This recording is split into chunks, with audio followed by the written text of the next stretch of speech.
Bonsoir à tous.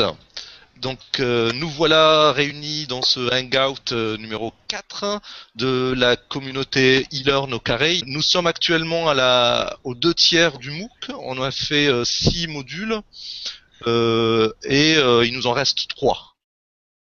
On vit un MOOC riche et long, hein, avec des contraintes et un intérêt très fort. C'est mon quatrième MOOC, toujours aussi intéressé par la formule, euh, dans laquelle je trouve qu'on donne beaucoup de liberté à l'apprenant, et ça je trouve que c'est vraiment extrêmement fort. Beaucoup de liberté et donc aussi beaucoup de responsabilité. Et c'est un deuxième point qui me paraît vraiment fondamental.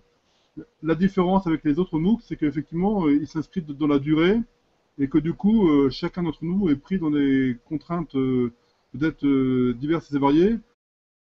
Personnellement, quand tu parles de manque de temps, etc., moi j'ai réglé le problème. Enfin, j'ai trouvé une solution qui m'appartient, qui est propre à moi. Maintenant, il y en a peut-être d'autres qui n'adhèrent pas. Je ne fais pas tout ce qu'il y a dans le module. C'est un module, enfin c'est un MOOC connectiviste.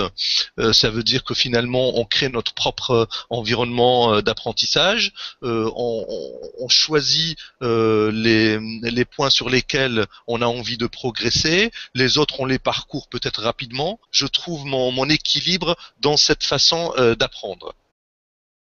GDP, c'est très carré, donc pour moi c'est facile en fait, parce que tout est très. Je m'aperçois qu'entre GDP, le groupe de projet, et la gestion de projet et e-learn au carré, c'est deux MOOC qui sont aux antipodes. C'est-à-dire autant avec e-learn au carré, il faut vraiment, il y a beaucoup de responsabilisation, il faut vraiment s'investir, il y a beaucoup d'initiatives, il y a vraiment de la créativité à avoir, il y a tout ça à avoir. La gestion de projet, c'est très carré, il y a des quiz après chaque partie, voilà, on est sur des rails. Donc c'est pas mal de voir les deux, parce que je trouve que finalement les deux apportent ont chacun leur qualité. En fait, tu as noté ici le XMOOC finalement, c'est le GDP et le CMOOC, c'est. En fait, je me souviens une fois, Marcel Lebrun avait précisé que le MOOC e-learn au carré, ce n'était pas forcément un CMOOC ni un XMOOC, c'était entre les deux, parce qu'il y avait une partie justement assez cadrée et une autre partie où il y a une liberté grâce à la plateforme qui permet justement ces échanges et tout. Voilà. Donc on est vraiment dans une hybridation de deux types de MOOC. Hein. Oui, enfin, e-learn au carré, c'est même un XL MOOC. Juste, enfin, la question de la longueur, je pense, est importante.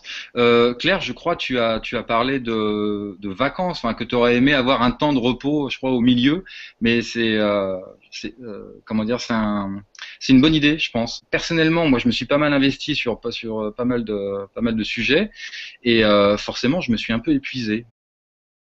Non, effectivement, moi je me retrouve, hein, dans ce que vous dites, hein, c'est-à-dire que je pense que Ilian au carré est un MOOC riche, peut-être trop riche, même si on a un espace-temps dans lequel on peut chacun y prendre ce qu'on veut et trouver un rythme. Et c'est vrai qu'on a très vite, entre guillemets, mauvaise conscience à décrocher un peu, beaucoup passionnément à la folie. Parce qu'en même temps, on voit bien qu'il y a une richesse dans ce qui nous est proposé en termes de contenu, de concepts, d'activités, etc.